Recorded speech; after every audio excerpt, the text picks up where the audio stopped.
You've been told to stretch your hip flexors, but are you doing it correctly? One of my favorite stretches is a hip flexor stretch. In fact, I've demoed it in a few videos, like things to do for a post-run stretch. But it turns out that a lot of us are doing it incorrectly, and I absolutely want to make sure you're not.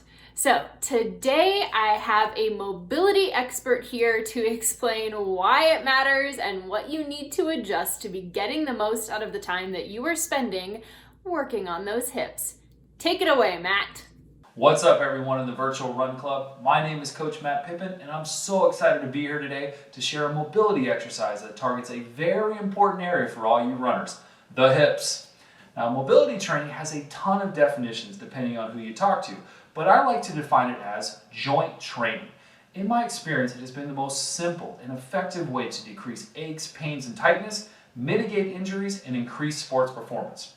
And the reason for that is because all movement and all aches, pains, and tightness stems from your joints. So if you've been struggling with nagging issues, it's most likely because you're not getting to the root of the problem at your joints.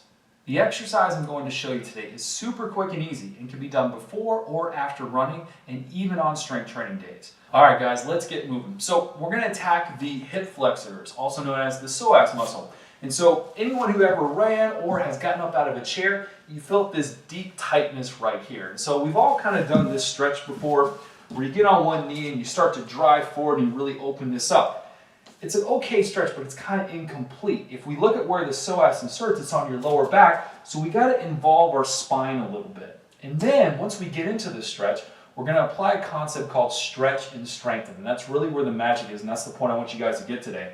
So from here, I want to feel a stretch here. So what I want to do is round my upper back and then act like I'm scooping my pelvis. So it's kind of hard to see because I'm in all black here, but imagine if I had a belt buckle on, I'm scooping up, squeezing my glute, I'm in this rounded position, and then I should just feel this nice gentle stretch here.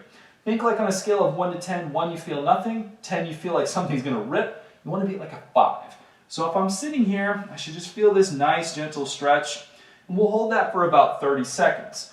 After 30 seconds, then we're going to start to do some strengthening. And what I mean by that is we're going to use isometric contractions, which are contractions where nothing moves, but we're going to feel this contract, and then we're going to feel this contract. So from here, what I want you guys to think about, stay in this good rounded position. We're still in this stretch. Act like you're trying to drag your knee forward. It's not going to move. It's just the intent. And you're going to start to feel this right here. Contract nice and easy, about 50% for 10, 9, 8, feel right here, 7, 6, 5, 4, 3, 2, you're going to relax. You should be able to get deeper into that stretch and scoop more. Now we're going to activate the opposite side of the joint. Staying in the tight, nice position, try to drive your knee backwards. Once again, it's not moving, but I'm pushing it back. I'm going to feel my glute and even my hamstring start to contract a little bit. It's going to be a little kind of funky feeling. 10, 9, 8, 7, 6, keep trying to push back, 5, 4, right through here, 3, 2, relax, and then now reestablish that scoop. And you should have a deeper stretch. So what happened was we took a stretch, we contracted the stretch tissue, and then we contracted the opposite, which is now going to give us more range of motion. So when you come out of this, I kind of like to scoop and unscoop and just kind of feel that new range of motion that we have access to. Now typically I'll do like 2 or 3 rounds of this and then get up and go do whatever activity. So you do like 2 or 3 rounds of that 10 seconds forward and then that 10 seconds backwards. All right, guys, thank you so much for joining me. And if you guys have any questions at all, don't hesitate to reach out and remember to click the link below to get my 3 must-have mobility moves for free. Take it easy, guys.